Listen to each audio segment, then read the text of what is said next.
Kita bahas sedikit tentang jenis pengunjung. Di video yang lalu saya pernah juga bahas sedikit, tapi itu agak nyampur sama yang lain. Nah, di sini saya mau bahas khusus tentang jenis pengunjung.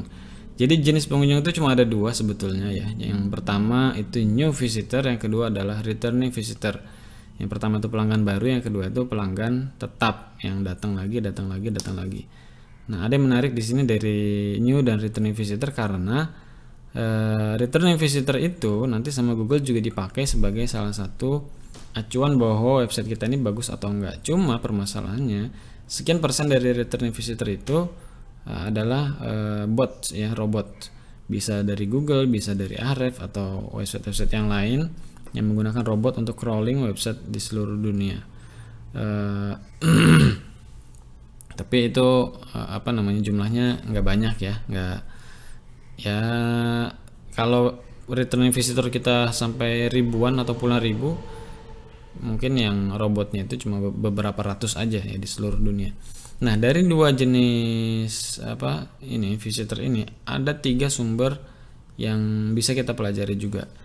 Yang pertama adalah direct ya, yang kedua organik, yang ketiga itu sosial. Direct itu maksudnya mereka langsung ngetik di browser ya, pengunjung langsung ketik website kita di browser. Jadi direct ini bisa berupa new visitor, bisa juga berupa returning visitor. Ketika misalkan saya buka fati.com di daerah lain, di komputer lain, di IP yang lain, dan komputer tersebut belum pernah dipakai buat buka fati.com, maka proses saya ngebuka itu dianggap sebagai new visitor. Tapi kan kejadian yang kayak begini itu jarang banget. Jadi ketika nulis di browser itu dianggapnya sebagai direct. Kemudian yang kedua, sumber yang kedua adalah organik. Organik ini datang dari search engine. Dia juga bisa berupa new visitor, bisa juga berupa returning visitor. Mungkin orang pernah baca fati.com, kemudian dia lupa URL-nya, dia mau cari di website nggak ada, dia ketik aja di Google topik yang pernah dia ingat, kemudian dia klik ketika muncul, maka itu dianggapnya sebagai organik dan masuknya sebagai returning karena sebelumnya pernah buka. Atau bisa juga dia belum kenal fati.com dan seterusnya segala macam, dia ketik lewat Google, dia ngeliat ada fati.com, dia klik, itu masuk sebagai new visitor. Selanjutnya adalah sosial. Sosial ini WhatsApp, Facebook ya, Telegram, kemudian Instagram, YouTube, email, dan lain-lain. Jadi kalau misalkan kita share di grup WhatsApp, ada orang ngeklik, itu bisa berupa new visitor, bisa berupa returning visitor. Kalau kita masukin ke grup pembelajaran, ya kan, ayo semuanya para murid-murid, sekarang kita belajar tentang ini, sebelumnya tentang ini, kemudian kita kasih link. Sebelumnya pernah dikasih link juga yang berbeda, tapi ke website fati.com, yang hari ini saya kasih ke fati.com juga, maka itu returning visitor, tapi dari sosial.